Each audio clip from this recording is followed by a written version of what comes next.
안녕하세요. 성경 읽는 시간입니다. 네, 오늘은 누가복음 7장부터 9장의 말씀까지 보도록 하겠습니다.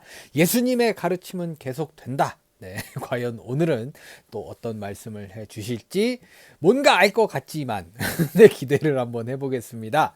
네, 누가복음 같이 한번 보도록 하겠습니다. 네, 그럼 먼저 누가복음 7장 보겠습니다. 예수님은 이 모든 말씀을 마치신 후에 가버나움으로 가셨다. 그때 어떤 장교의 신임받는 종이 병들어 거의 죽게 되었다. 장교는 예수님의 소문을 듣고 유대인 장로 몇 사람을 예수님께 보내 오셔서 그의 종을 좀 고쳐달라고 간청하였다. 그들이 예수님께 와서 이 사람은 주님의 도움을 받을 만도 합니다. 그는 우리 민족을 사랑하고 회당까지 지어주었습니다. 하고 간청하였다. 그래서 예수님은 그들과 함께 가셨다. 그의 집 가까이 이르렀을 때에 장교는 친구들을 예수님께 보내 이렇게 전하게 하였다. 주님, 수고하지 마십시오. 저는 주님을 내 집에까지 오시게 할 만한 자격이 없습니다. 그래서 감히 나가 배울 생각조차 못했습니다. 그저 나으라는 말씀만 한마디 해주십시오. 그러면 제 하인이 나을 것입니다. 저도 웃사람을 모시고 있고 제 아래에도 부하들이 있어서 제가 부하에게 가라 하면 가고 오라 하면 오고 내 하인에게 이 일을 하라 하면 합니다. 예수님은 이 말을 듣고 그를 갸륵하게 여기시며 따라온 사람들을 향해 말씀하셨다. 내가 분명히 말하지만 이스라엘 사람 중에서도 이만한 믿음은 보지 못하였다. 장교가 보낸 그 사람들이 집에 돌아가 보니 종은 이미 나아 있었다. 네, 굉장한 믿음인 것 같아요. 그 후에 예수님이 나인이란 성으로 가시자 제자들과 많은 사람들도 따라갔다. 예수님이 성문 가까이 가셨을 때 사람들이 상여를 메고 나오고 있었다. 죽은 사람은 어떤 과부의 외아들이었다. 그리고 그 성에서 나온 많은 사람들이 그 여자와 함께 상여를 따라오고 있었다. 주님은 그 여자를 보시고 불쌍히 여겨 울지 말아라 하고 위로하셨다. 그리고 가까이 가서 관에 손을 대시자 메고 가던 사람들이 멈춰섰다.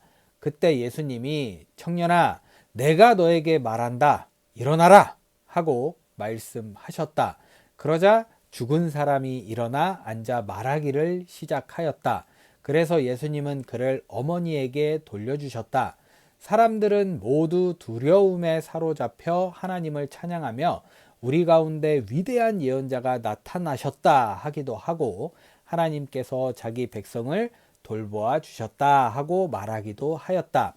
예수님에 대한 이 소문이 온 유대와 그 부근에 널리 퍼졌다. 요한의 제자들이 예수님에 대한 모든 일을 요한에게 말하자 요한은 제자 두 사람을 예수님께 보내 오실 분이 선생님입니까? 아니면 우리가 다른 분을 기다려야 합니까? 하고 물어보게 하였다. 그들이 예수님께 와서 세례 요한이 우리를 보내 오실 분이 선생님입니까? 아니면 우리가 다른 분을 기다려야 합니까? 하고 물어보라고 했습니다. 하였다. 네, 굉장히 정직하게 물어봤네요. 그때 예수님은 여러 병자들과 악한 귀신에게 시달리는 사람들을 낫게 하시고 많은 소경들의 눈을 뜨게 하시다가 요한의 제자들을 보고 이렇게 대답하셨다. 너희는 가서 듣고 본 것을 요한에게 알려라. 소경이 눈을 뜨고 안진뱅이가 걷고 문둥병자가 깨끗해지며 귀머거리가 듣고 죽은 사람이 살아나고 가난한 사람에게 기쁜 소식이 전파된다고 하라. 그리고 나를 의심하지 않는 사람이 행복하다고 일러주어라. 요한의 제자들이 떠난 후 예수님은 사람들에게 요한에 대하여 이렇게 말씀하셨다. 너희가 무엇을 보려고 광야에 나갔느냐? 바람에 흔들리는 갈대냐? 아니면 화려한 옷을 입은 사람이냐? 화려한 옷을 입고 사치스럽게 지내는 사람은 왕궁에 있다. 그런데 너희는 어째서 나갔느냐? 예언자를 보려고 나갔느냐? 사실 요한은 예언자보다 더 훌륭하다. 이 사람을 가리켜 성경에는 보라, 내가 너보다 앞서 내 사자를 보내겠다. 그가 내 앞에서 내 길을 준비할 것이다. 라고 기록되어 있다. 내가 분명히 말하지만 여자에게서 태어난 사람 중에 요한보다 더 큰 사람은 없다. 그러나 하나님의 나라에서는 가장 작은 사람이라도 그보다는 크다. 예수님의 말씀을 들은 사람들은 세무원들까지도 이미 요한의 세례를 받았으므로 하나님의 요구가 옳다는 것을 인정하였으나 바리새파 사람들과 율법학자들은 요한의 세례를 받지 않았으므로 스스로 하나님의 뜻을 저버렸다.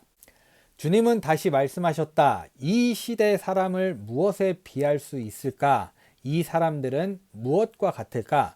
이들은 마치 장터에 앉아서 자기 친구들에게 우리가 피리를 불어도 너희가 춤추지 않고 우리가 상여 노래를 불러도 너희가 울지 않았다 하고 말하는 아이들과 같다.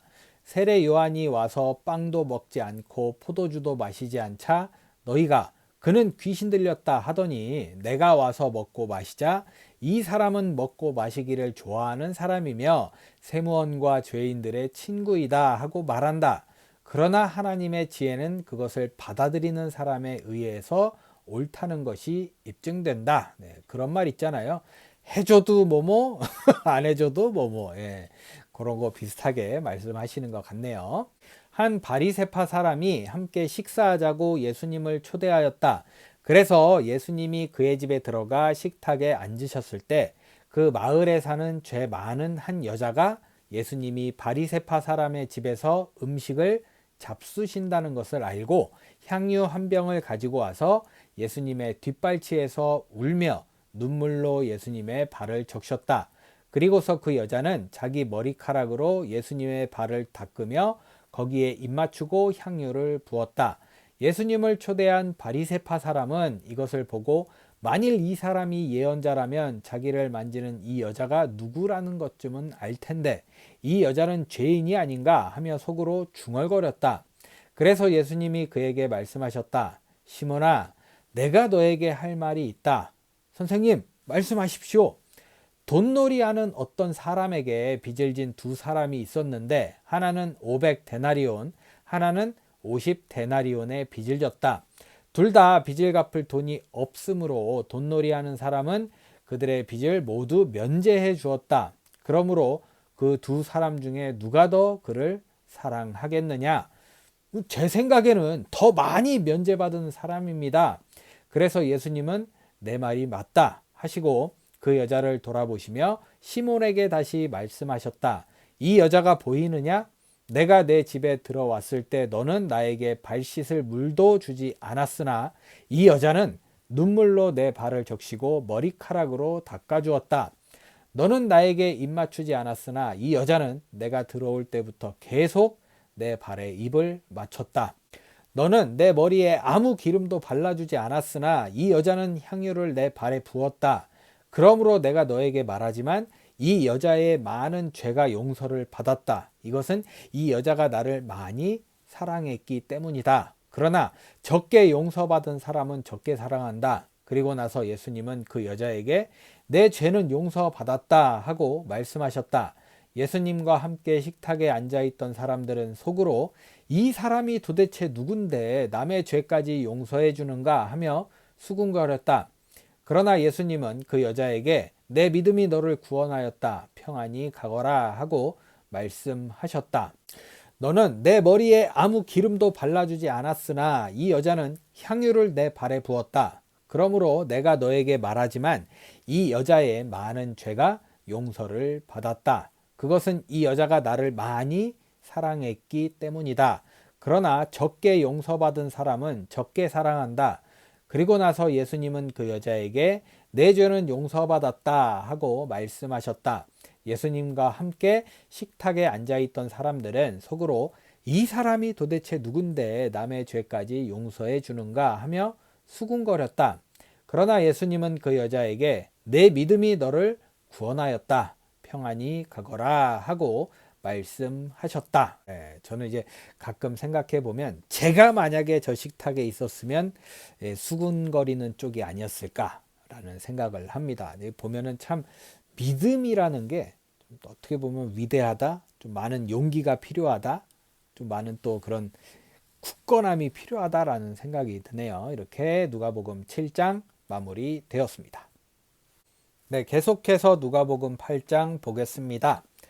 그 후에 예수님은 여러 도시와 마을을 다니시며 하나님의 나라를 선포하시고 기쁜 소식을 전하셨는데 12 제자도 동행하였다. 또 악한 귀신들과 여러 가지 병에서 고침을 받은 여자들도 예수님과 동행하였다. 그들 중에는 7 귀신이 나간 막달라 마리아, 헤롯 왕의 재산 관리인 구사의 아내 요한나, 수산나, 그 밖에 다른 여자들도 여럿 있었다. 그들은 자기들의 재산을 바쳐 예수님의 일행을 도왔다. 사람들이 여러 마을에서 모여들어 마침내 큰 군중을 이루었을 때 예수님은 비유를 들어 이렇게 말씀하셨다.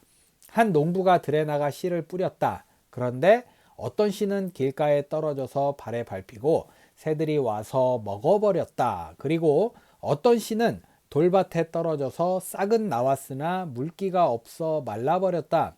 또 어떤 씨는 가시덤불에 떨어졌는데 가시나무가 함께 자라 그 기운을 막았다. 그러나 어떤 씨는 좋은 땅에 떨어져서 잘 자라 100배의 열매를 맺었다. 예수님은 이 말씀을 마치시고 귀 있는 사람은 잘 들어라 하고 외치셨다. 제자들이 이 비유의 뜻을 묻자 예수님은 이렇게 대답하셨다. 너희에게는 하나님 나라의 비밀을 아는 것이 허락되었으나 다른 사람들에게는 비유로 말한다. 이것은 그들이 보아도 알지 못하고 들어도 깨닫지 못하게 하기 위해서이다. 이 비유의 뜻은 이렇다.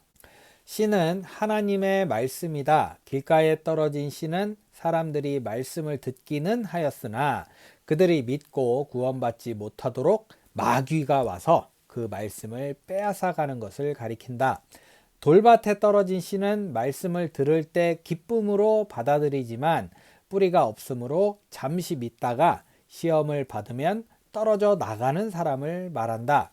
또 가시덤불 속에 떨어진 씨는 말씀은 듣지만 살아가는 동안에 세상의 걱정과 재물에 얽매이고 쾌락에 빠져 말씀대로 생활하지 못하는 사람이다. 그러나 좋은 땅에 뿌려진 씨는 바르고 착한 마음으로 말씀을 듣고 그 말씀을 잘 간직하여 인내로 열매를 맺는 사람을 가리킨다.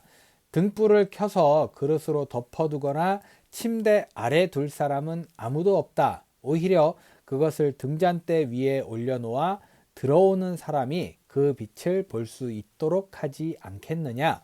감추어진 것은 나타나기 마련이고 비밀은 알려지고 드러나기 마련이다. 그러므로 너희는 내 말을 귀담아 들어라. 누구든지 가진 사람은 더 받을 것이고 갖지 못한 사람은 가졌다고 여기는 것마저 빼앗길 것이다. 예수님의 어머니와 형제들이 예수님을 만나러 왔으나 군중들 때문에 만날 수가 없었다. 그래서 어떤 사람이 예수님께 선생님, 어머니와 형제분들이 선생님을 만나 뵈려고 밖에서 기다립니다 하였다. 그러나 예수님은 그들에게 내 어머니와 형제들은 하나님의 말씀을 듣고 실천하는 이 사람들이다 하고 대답하셨다. 어느 날 예수님이 제자들과 함께 배를 타시고 호수 저편으로 건너가자 하고 말씀하셨다. 그래서 그들은 떠났는데 가는 도중에 예수님은 잠이 드셨다. 그때 갑자기 큰 폭풍이 휘몰아쳐서 배가 침몰하게 되었다. 그러자 제자들이 예수님을 깨우며 주님! 주님! 우리가 죽게 되었습니다! 하고 부르짖었다. 예수님이 일어나 바람과 성난 파도를 꾸짖자 폭풍이 그치고 물결이 잔잔해졌다.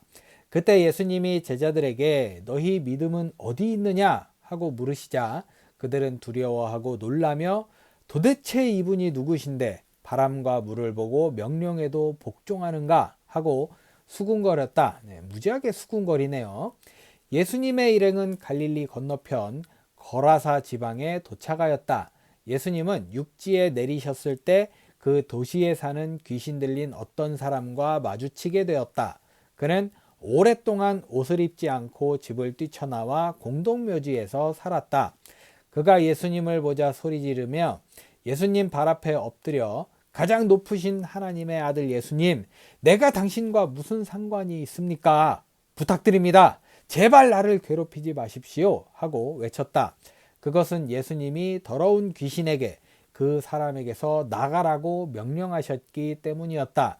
귀신이 자주 그를 사로잡기 때문에 쇠사슬과 쇠고랑으로 그를 묶고 지키는데도 그는 그 모든 것을 끊고 귀신에게 몰려 광야로 뛰쳐나가곤 하였다. 예수님이 그에게 내 이름이 무엇이냐 하고 물으시자 그는 군대입니다 하고 대답하였다. 이것은 그에게 많은 귀신이 들어가 있었기 때문이었다. 그리고 귀신들은 예수님께 제발 무적행으로 들어가라는 명령만은 하지 말아달라고 간청하였다. 마침 그곳 산에는 많은 돼지떼가 풀을 먹고 있었다. 귀신들은 돼지떼 속에라도 들어가게 해달라고 간청하였다. 그래서 예수님이 허락하시자 귀신들이 그 사람에게서 나와 돼지떼 속으로 들어갔다. 그러자 돼지떼가 가파른 비탈로 내리달려 호수에 빠져 죽고 말았다. 돼지를 치던 자들이 이것을 보고 도망하여 읍내와 촌에 이 일을 말하자 사람들이 일어난 일을 보려고 모여들었다. 그들은 귀신 나간 사람이 옷을 입고 맑은 정신으로 예수님 앞에 있는 것을 보고 두려워하였다. 그 일을 지켜본 사람들이 어떻게 해서 귀신 들린 사람이 낫게 되었는가를 이야기해 주자 거라사 지방 사람들은 크게 두려워하며 예수님께서 그 지방을 떠나달라고 간청하였다. 그래서 예수님은 되돌아가려고 배를 타셨다. 그때 귀신 나간 사람이 함께 가게 해달라고 간청하였으나 예수님은 그를 돌려보내시며 집으로 돌아가 하나님께서 너에게 행하신 큰 일을 이야기해 주어라 하고 말씀하셨다. 그래서 그는 곧 가서 예수님이 자기에게 행하신 큰 일을 온 마을에 알렸다. 예수님이 돌아오시자 기다리고 있던 사람들이 영접하였다. 그때 야이로라는 회당장이 와서 예수님의 발 앞에 엎드려 자기 집에 와주시기를 간청하였다. 이것은 12살쯤 되는 그의 외딸이 죽어가고 있었기 때문이었다. 그래서 예수님이 가시는데 군중들이 마구 밀어닥쳤다. 그때 군중 가운데 12년 동안 피를 흘리며 앓던 한 여자가 있었다. 그녀는 여러 의사들을 찾아다니며 치료하느라고 자기 재산을 다 허비하였으나 그녀를 고칠 수 있는 사람은 아무도 없었다. 그 여자가 뒤로 가서 예수님의 옷자락을 만지자 흐르던 피가 즉시 멎었다. 이때 예수님이 누가 내 옷을 만졌느냐 하고 물으시자 모두 모른다고 하였고 베드로는 주님, 사람들이 이렇게 밀어닥치고 있는데 어떻게 알겠습니까? 하고 대답하였다. 그러나 예수님은 내게서 힘이 나갔으니 나에게 손을 댄 사람이 있다 하고 말씀하셨다. 그 여자는 더 숨길 수 없게 된 것을 알고 떨며 예수님 앞에 나와 엎드렸다. 그리고서 그녀는 예수님을 만진 이유와 어떻게 해서 즉시 낫게 되었는가를 모든 사람 앞에서 말하였다. 그러자 예수님은 그 여자에게 딸아, 내 믿음이 너를 낫게 하였다. 이제 평안히 돌아가거라 하고 말씀하셨다. 예수님이 아직 말씀하고 계실 때 회당장의 집에서 사람이 와서 따님이 죽었습니다. 이제 선생님을 더 괴롭히지 마십시오 하였다. 예수님은 그 말을 들으시고 회당장에게 두려워 말고 믿기만 하라. 그러면 딸이 살아날 것이다 하고 말씀하셨다. 예수님은 그 집에 도착하셨을 때 베드로와 요한과 야고보와 소녀의 부모 외에는 아무도 집에 들어오지 못하게 하셨다. 사람들은 모두 소녀의 죽음을 슬퍼하며 울고 있었다. 그때 예수님이 울지 말아라. 소녀는 죽은 것이 아니라 자고 있다 하고 말씀하시자 사람들은 소녀가 이미 죽은 것을 알고 있기 때문에 예수님을 비웃었다. 그러나 예수님은 그녀의 손을 잡고 소녀야 일어나거라 하고 외치셨다. 바로 그 순간 소녀의 영이 돌아와 그녀는 즉시 일어났다. 예수님이 소녀에게 먹을 것을 주라고 말씀하시자 소녀의 부모는 놀라 어쩔 줄 몰랐다. 그러나 예수님은 이 일을 아무에게도 알리지 말라고 그들에게 명령하셨다. 본 사람이 몇 명인데 다 나서 이제 소녀가 돌아다닐 거 아니에요. 그 사람들을 입을 막을 수는 없었겠죠. 이렇게 참 믿음이 중요하다라는 생각이 드네요. 이렇게 누가복음 8장 마무리되었습니다. 네, 끝으로 누가복음 9장 보겠습니다. 예수님은 12제자를 불러 모으시고 모든 귀신을 쫓아내고 병을 고치는 능력과 권능을 그들에게 주셨다. 그리고 예수님은 하나님의 나라를 전파하고 병든 자를 고치라고 그들을 내보내시며 이렇게 말씀하셨다. 너희는 여행을 위해서 아무것도 가지고 가지 말아라. 지팡이나 가방이나 식량이나 돈이나 여분의 옷을 가지고 가지 말아라. 어느 집에 들어가든지 그곳을 떠날 때까지 거기서 머물러라. 만일 사람들이 너희를 영접하지 않거든 그 마을을 떠날 때 신발에 묻은 먼지를 털어 그들에 대한 증거를 삼아라. 그래서 제자들은 나가서 여러 마을을 돌아다니며 기쁜 소식을 전하고 가는 곳마다 병을 고쳐주었다. 한편 헤롯 왕은 예수님이 행하신 일로 떠도는 소문을 듣고 몹시 당황하였다. 이것은 죽은 요한이 다시 살아났다고 말하는 사람도 있고 엘리야가 나타났다고 말하는 사람도 있으며 또 옛 예언자 중 하나가 살아났다고 말하는 사람도 있었기 때문이었다. 그러나 헤롯은 내가 분명히 요한의 목을 베었다. 그렇다면 소문에 들리는 이 사람은 도대체 누굴까 하고 예수님을 보고자 하였다. 사도들이 돌아와 자기들이 한 모든 일을 예수님께 보고하자 예수님은 그들을 데리고 따로 벳세다라는 마을로 가셨다. 그러나 군중들은 예수님의 일행이 떠난 것을 알고 뒤따라왔다. 예수님은 그들을 기꺼이 맞아 하나님의 나라에 대하여 말씀해 주시고 병자들도 고쳐주셨다. 날이 저물자 12제자가 예수님께 와서 사람들을 가까운 마을로 보내 숙소도 찾고 음식도 사 먹게 하십시오. 여기는 벌판입니다. 하고 말하였다. 예수님이 제자들에게 너희가 그들에게 먹을 것을 주어라 하시자 제자들이 우리에게는 빵 5개와 물고기 2마리 뿐인데 먹을 것을 사오지 않고 어떻게 이 많은 사람들을 다 먹이란 말씀입니까? 하였다. 모인 군중은 남자만 약 5,000명이었다. 예수님이 제자들에게 사람들을 약 50명씩 떼지어 앉게 하라고 말씀하시자 제자들이 시키는 대로 하여 사람들이 모두 앉았다. 네, 이렇게 앉히는 것만 해도 일이네요. 예수님은 빵 5개와 물고기 2마리를 받아들고 하늘을 우러러 감사기도를 드리신 다음 떼어서 제자들에게 주시며 사람들 앞에 갖다 놓게 하였다. 그래서 그들은 모두 실컷 먹고 남은 조각을 12광줄이나 거뒀다. 어느 날 예수님이 혼자 기도하고 계시는데 제자들이 찾아왔다. 그때 예수님이 그들에게 사람들이 나를 누구라고 하느냐 하고 물으셨다.